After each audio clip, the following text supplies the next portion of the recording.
स्वागत छ day 3 of building habit सिरिजमा र आजको मेरो वर्कआउट प्लान थियो रनिङ। रनिङको लागि म थोरै मोबिलिटीहरू गरेर वार्मअप गरेर म रनिङको लागि निस्केँ।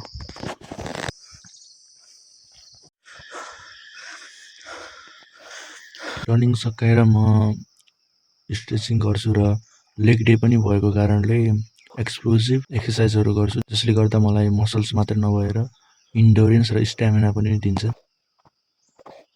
यसरी नै म आजको एक्सर्साइज फिनिस गर्छु। यस्तै भ्यू हेर्नु आउने भएकाले मलाई आउटडोर एक्सर्साइज गर्न मलाई धेरै मनपर्छ।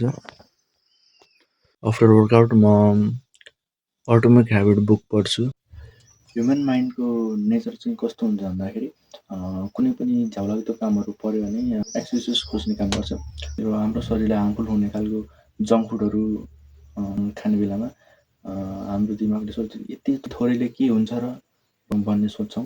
अनि कुनै पनि आफूले झ्याउलाग्दो कामहरू गर्नु पऱ्यो भने यसलाई चाहिँ भोलि गरे नै हुन्छ, यसलाई म भोलि राखिदिन्छु, भोलि गर्छु भन्ने साइकोलोजी हुन्छ। यो एक्टिभिटीले तत्कालै कुनै रिजल्ट देखाउँदैन, तर पनि लङ टर्ममा यसरी नै सानो सानो 1% वर्स्ट हुँदै गयो भने हामीले पछि लङ टर्ममा हानि हामीले पाउन सक्छौँ।